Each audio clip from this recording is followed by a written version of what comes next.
नमस्कार। प्रादेशिक समाचार के साथ मैं सानु शर्मा। 18वां G20 शिखर सम्मेलन नई दिल्ली में सफलतापूर्वक संपन्न हो गया है। भारत ने ब्राजील को G20 की अध्यक्षता सौंप दी है। समापन समारोह में प्रधानमंत्री नरेंद्र मोदी ने ब्राजील के राष्ट्रपति लुइस इनासियो लुला डी सिल्वा को औपचारिक रूप से G20 की अध्यक्षता का प्रतीक हथौड़ा सौंपा। इस अवसर पर श्री मोदी ने विश्वास व्यक्त किया कि ब्राजील की अध्यक्षता में G20 साझा लक्ष्य को हासिल करने में सार्थक है। उन्होंने यह प्रस्ताव भी रखा कि इस शिखर सम्मेलन में तय किए गए मुद्दों की समीक्षा के लिए नवंबर को आखिरी में समूह की वर्चुअल सत्र आयोजित किया जाए। G20 की अध्यक्षता का प्रतीक स्वीकार करने के बाद ब्राजील के राष्ट्रपति ने कहा कि वर्तमान विश्व में धन अब भी अधिक केंद्रित है, जबकि लाखों लोग भुखमरी से ग्रस्त हैं। उन्होंने आय, स्वास्थ्य देखभाल, शिक्षा, भोजन और स्त्री पुरुष के बीच अंतर जैसी असमानताओं के मुद्दों से निपटने की आवश्यकता पर बल दिया। इससे पहले प्रधानमंत्री नरेंद्र मोदी ने नई दिल्ली में एक भविष्य विषय पर G20 शिखर सम्मेलन के दूसरे और अंतिम दिन तीसरे सत्र की अध्यक्षता की। भारत की G20 अध्यक्षता के लिए मुख्य समन्वयक हर्षवर्धन श्रृंगला ने कहा कि शिखर सम्मेलन के दौरान G20 में अफ्रीकी संघ को शामिल होना और नई दिल्ली घोषणा की स्वीकृति भारत के लिए बड़ी बात है। अमेरिका के राष्ट्रपति जो बाइडेन ने नए भारत मध्य पूर्व यूरोपीय आर्थिक गलियारे IMEC के लिए ऐतिहासिक समझौते का स्वागत किया है और इसे क्षेत्रीय निवेश के रूप में महत्वपूर्ण बताया है।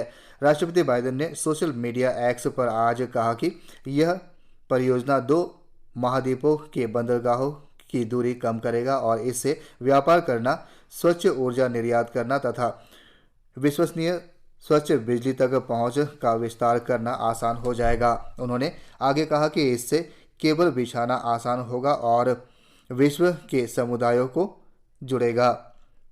उन्होंने कहा कि इससे टिकाऊ और समावेशी आर्थिक विकास का मार्ग प्रशस्त होगा।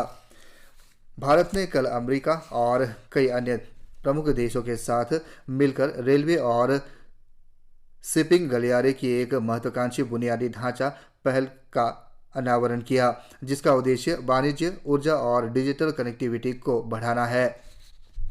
राज्यपाल KT पटनायक ने फामखो सोबाई उत्सव के अवसर पर खोवा जनजातियों को हार्दिक शुभकामनाएं दी है। उन्होंने आशा व्यक्त की कि यह उत्सव सभी के लिए अच्छी फसल और समृद्धि लाएगा।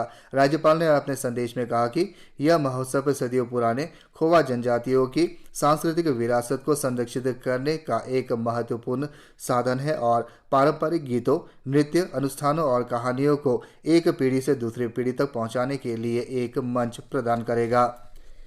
उप मुख्यमंत्री चाउना मेन ने कल लोअर दिबांग वैली जिले के रोइंग में बाने सोलुंग गिदी 2023 समारोह में भाग लिया। इस अवसर पर उन्होंने पेमीपियो बेदांग और केयुम केरो नामक 2 पुस्तकें लॉन्च की। उन्होंने 10वीं और 12वीं कक्षा के टॉपर्स को भी सम्मानित किया।